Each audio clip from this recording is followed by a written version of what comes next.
Alright, well the lighting is not real good in here, but I never thought I'd be using this little shed here for a shooting house or shooting shed or whatever, but it's going to work pretty well for me today. I'm just going to shoot out of this window here. We got a little bit of snow last night, nothing major, about as much as we would normally get, like a dusting or so. Usually we get that a couple times a year, but every once in a while we'll get more than 2 inches or 3 inches, but it's maybe like once a year, or like January, February-ish. But anyways, I'm gonna be shooting the 303 British. I've got some here that these are let's see, I think those are S&B, just standard commercial ammunition. Then these are the reloads. These are Hornady 150 grain reloads, and then I've got some of that the Cordite ammo. I'm gonna shoot that last, and I don't even know if it'll even shoot, but I'm gonna give it a try. I'm shooting out of this British Enfield here. It's made up to look like a number 5, but I don't think it is. I've done some research on it. I've got another video on it. I think it's just basically, it's not actual number 5. There may be some number 5 parts on it, but it's like a number 4 that somebody, the barrel anyway, that somebody cut down and restocked and tried to make it look like a number 5 for some reason. But I'll go ahead and do some shooting here and we'll see what happens. Alright, going hot here.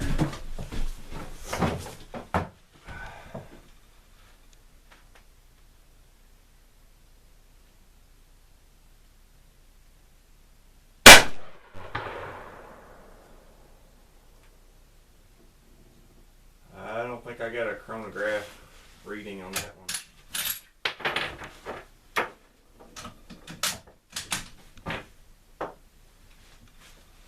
I don't see it, and my stupid glasses are fogging up here.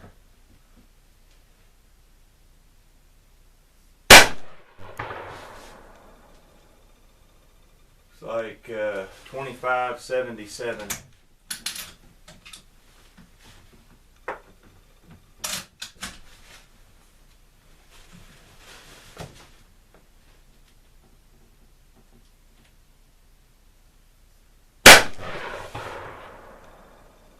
$24.87.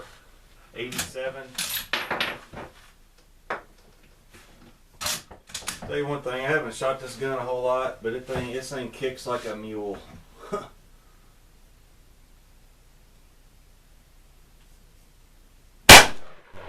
Man, 24.81.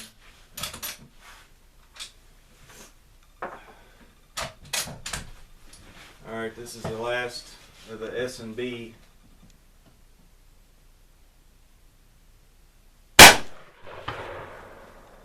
And so I got 24.81 on that one as well.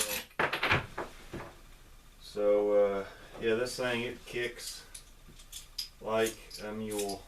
Okay, I have no idea if I'm getting on target or what I'm doing, but I went out there and moved the chronograph down just a little bit. Try this here. These are my reloads. Let's see what we get here.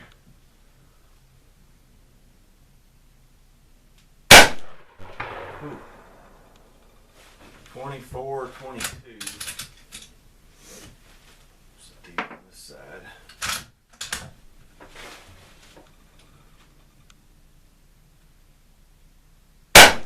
Man. 24.35.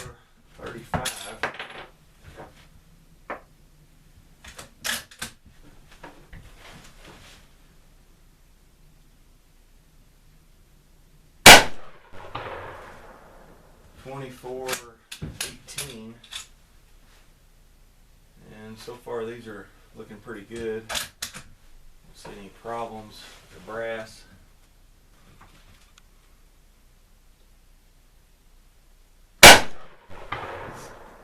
$24.19. So these are coming out pretty good, it looks like.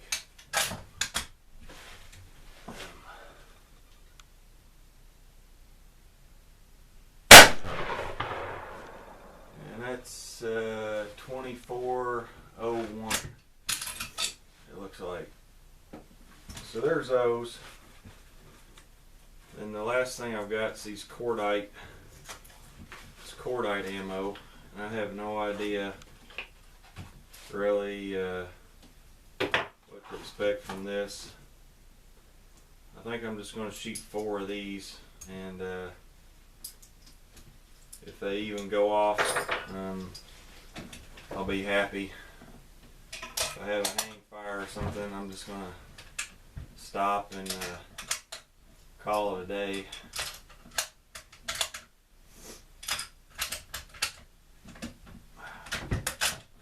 Alright, well, let's say a prayer.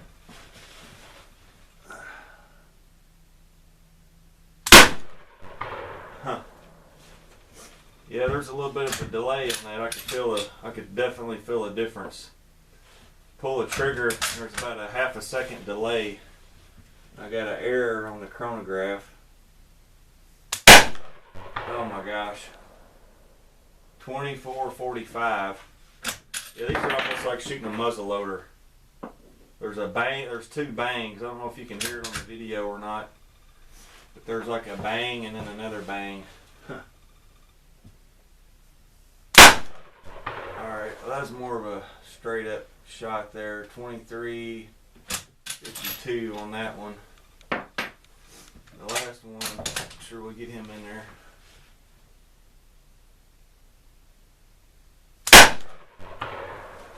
And it's 23:54. So I have no idea how much of that got on video, but we'll see what happens. Alright, possibly some of the worst shooting that's ever been recorded, and or, you know, I've shot this gun like one time when I first got it. Maybe, I mean, it's been 8 or 9 years ago probably.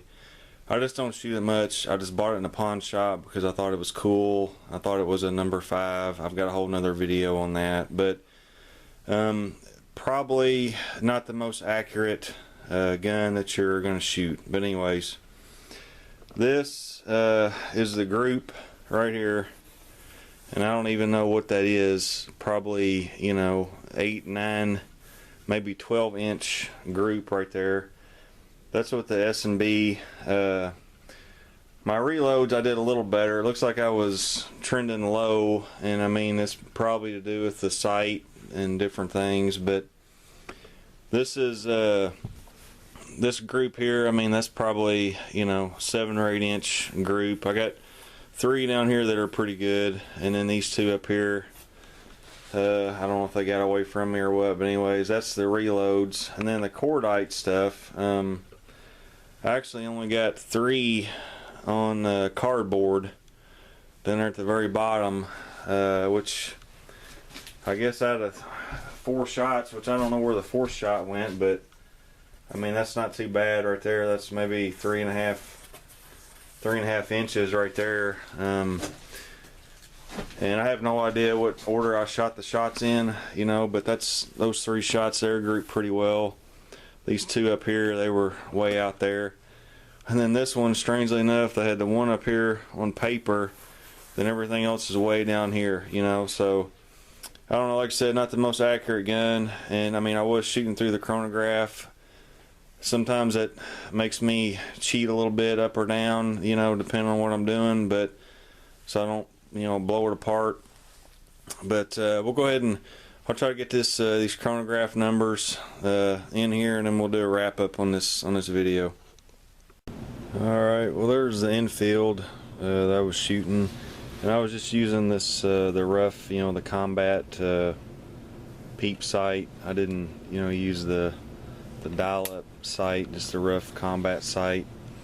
And you know, I was just shooting this gun. Like I said, it's not going to be the most accurate gun in the world, but I was doing my test loads in that gun, and because I'm not real worried about it. I didn't think I would mess anything up, you know, but what I really want to do some reloads for is, this is my number 4 Mark 1 star, And this is a gun that I'm really wanting to shoot and do some good reloading for. As you can see there, it's got U.S. property on it. It's an Enfield, and this was a Lend-Lease rifle.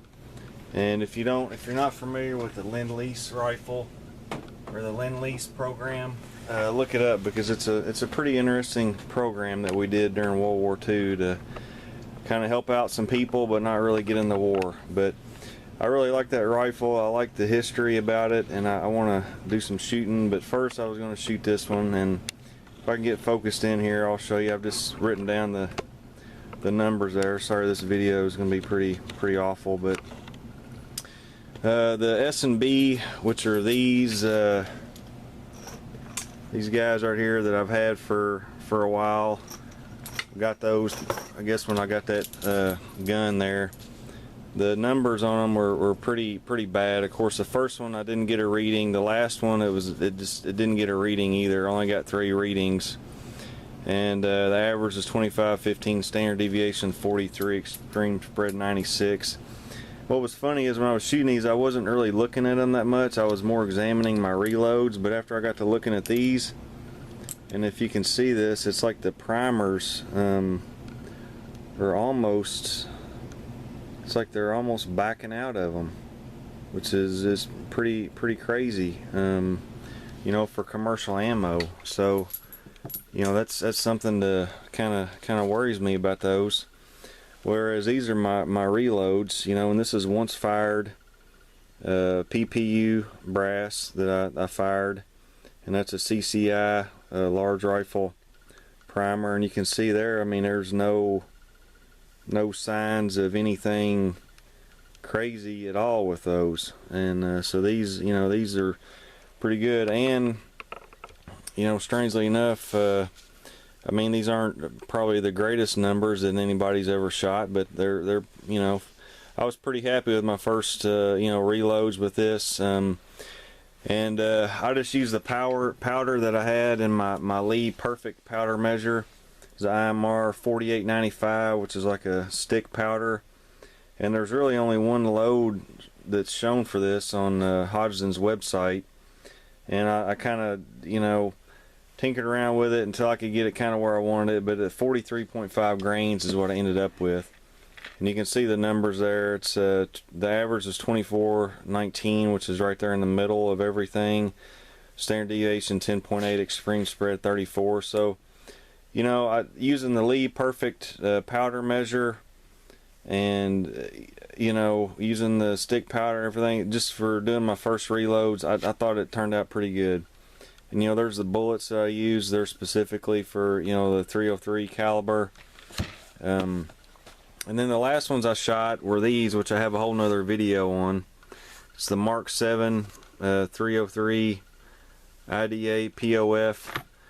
And the numbers on those weren't very good either, and it was kind of weird shooting. I talked about it in the video, you know, but there was a couple of them. It was almost like a muzzleloader. There was like a boom boom, you know, it was a small bang, and then there was a slight, maybe a half a second or less delay, and then the cordite goes off. So I've taken this apart in another video and showed it, but there's the cordite that they loaded those with, and then there's the Mark 7 projectile that's in those POF bullets there. So that's pretty neat stuff. I was kind of wondering what it would do, you know. I wasn't really for sure what was going on, what if it would shoot or if it wouldn't shoot, and how dangerous it would be. But it shot. I don't know if I'll shoot any more of it. It's corrosive, you know. You have to. I cleaned the gun up real good after I was done. But anyways, that's my first 303 British reloads. I love you know, military surplus stuff. I got some other stuff coming up. I've loaded up some 8mm Mauser, but I had a slight problem with those. But I think I got them mixed up, but I think I'm gonna shoot them anyway. Just, you know, it's not a big deal. But anyways, this is my 303 British. Hope everybody enjoyed it. Thanks for watching.